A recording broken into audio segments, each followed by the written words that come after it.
Hola, mi nombre es Mayra Agüero y te saludo desde Río Grande, Zacatecas. Te invito a que aprendamos juntos el versículo de memoria. El Señor dijo a Moisés: así dirás a los israelitas: ustedes han visto que les hablé desde el cielo. No hagan ningún dios de plata ni de oro para ponerlo junto a mí. Éxodo capítulo 20, versículos 22 y 23. Que Dios te bendiga. En el monte Sinaí, el pueblo de Israel recibió uno de los dones más grandes que Dios podía otorgarle a una nación, su ley santa. Con los 10 mandamientos, el Señor estableció principios eternos que debían guiar la vida espiritual, moral y social de aquellos que acababan de ser liberados de la esclavitud. Sin embargo, el plan divino no se detuvo ahí. Dios sabía que un pueblo recién salido de siglos de opresión y paganismo no estaba listo para comprender en su totalidad la profundidad y la amplitud de los principios contenidos en el Decálogo. Por eso, además de dar los mandamientos en forma solemne y pública, también entregó a Moisés otras leyes, conocidas como el Código del Pacto, que explicaban de manera práctica cómo debía vivirse la justicia y la santidad en la vida diaria. Es importante comprender el contexto en el que Dios dio estas instrucciones. Israel había estado bajo la influencia de Egipto durante generaciones. Su mentalidad estaba marcada por el sometimiento, la idolatría y la ausencia de una verdadera relación con el Dios verdadero. Por lo tanto, la ley no podía ser solo un código abstracto de principios espirituales, debía tener aplicaciones concretas que enseñaran a un pueblo inmaduro cómo convivir en una sociedad justa y ordenada. A través de estas disposiciones adicionales, el Señor mostraba que le importaba no solo la adoración en el santuario, sino también la justicia en los tribunales, la equidad en el trabajo y la protección de los más vulnerables. Este hecho nos recuerda que la fe auténtica siempre se traduce en la vida cotidiana. Dios no busca adoradores que lo honren únicamente con palabras, sino hijos que reflejen su carácter en cada interacción, en cada decisión y en cada relación. Así, el Código del Pacto no era una carga innecesaria, sino un instrumento pedagógico de un Dios paciente que deseaba formar un pueblo santo, capaz de ser luz en medio de las naciones. Y es bajo esta perspectiva que debemos estudiar estas leyes, no como algo ajeno a nosotros, sino como expresiones concretas de los principios eternos que siguen siendo válidos hoy. Bienvenidos, mi nombre es Augusto Palacios, y esto es Estudiando la Lección.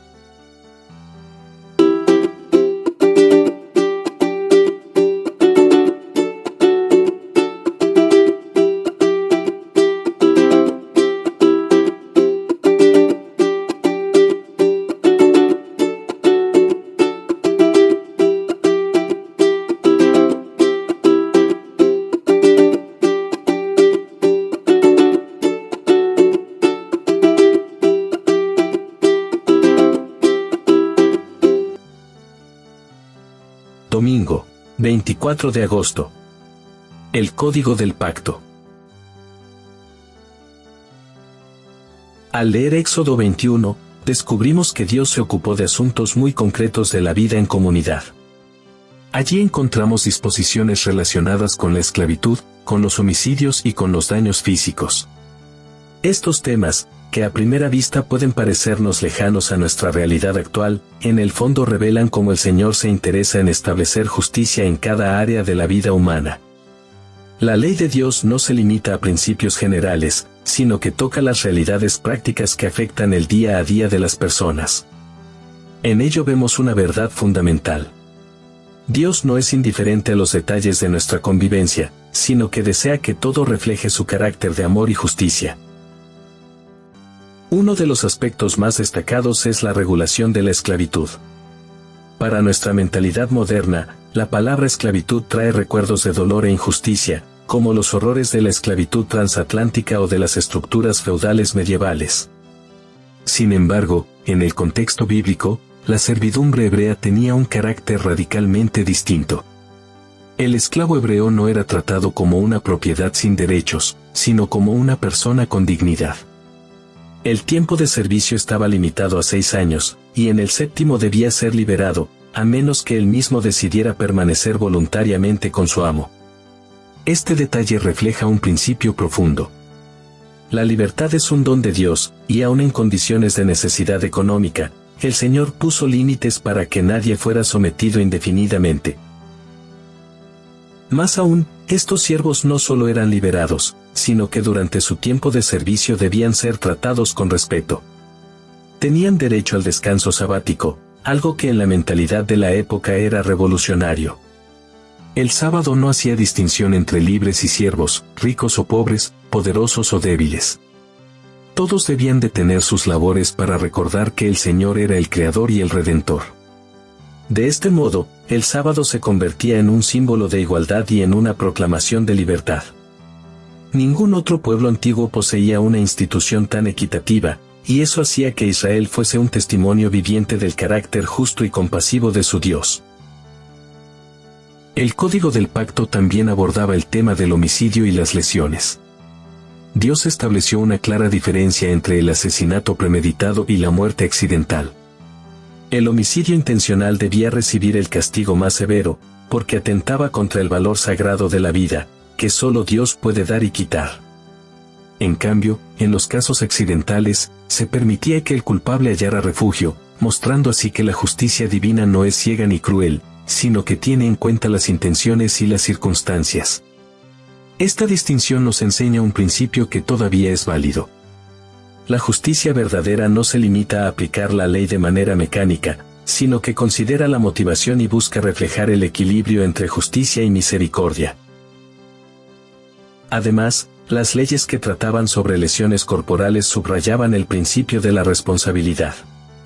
Si alguien causaba un daño a otra persona, no podía ignorar las consecuencias, debía compensar el perjuicio y garantizar que la víctima recibiera sustento hasta su recuperación. Esto iba mucho más allá de un simple castigo. Buscaba restaurar la dignidad y la vida del afectado. La justicia divina se preocupa por la víctima tanto como por corregir al culpable. En esto vemos reflejado el corazón de Dios, que no solo establece límites para frenar el mal, sino que también procura el bienestar de quienes han sufrido. Al reflexionar en estas disposiciones, comprendemos que todas ellas eran aplicaciones concretas de los 10 mandamientos. El respeto por la vida, la santidad del sábado, la responsabilidad en las relaciones, el amor al prójimo y la protección de los más débiles estaban todos presentes en estas normas. Dios no estaba creando un sistema legal arbitrario, sino desarrollando en detalle lo que significa amar a Dios sobre todas las cosas y al prójimo como a uno mismo. El pueblo de Israel debía ser un testimonio viviente de lo que significa vivir bajo la autoridad de un Dios justo y misericordioso. Para nosotros hoy, la lección sigue siendo muy clara. Aunque ya no vivimos bajo la estructura civil de Israel antiguo, los principios que fundamentaban el Código del Pacto siguen vigentes. Dios sigue llamándonos a tratar a todos con dignidad, a respetar la vida como un don sagrado, a practicar la justicia en nuestras relaciones y a recordar que el sábado sigue siendo un día de igualdad, descanso y encuentro con nuestro Creador. El verdadero cristianismo no puede reducirse a una experiencia espiritual privada, sino que debe impregnar cada aspecto de nuestra existencia. Finalmente, debemos recordar que todo el sistema legal del Antiguo Testamento apuntaba hacia una realidad mayor: la justicia y la gracia de Cristo. Jesús no solo enseñó estos principios, sino que los encarnó en su vida. Defendió a los oprimidos, sanó a los heridos, mostró misericordia a los pecadores y reveló la justicia perfecta de Dios. En él, encontramos la plenitud de la ley y la máxima expresión de lo que significa vivir conforme al código divino.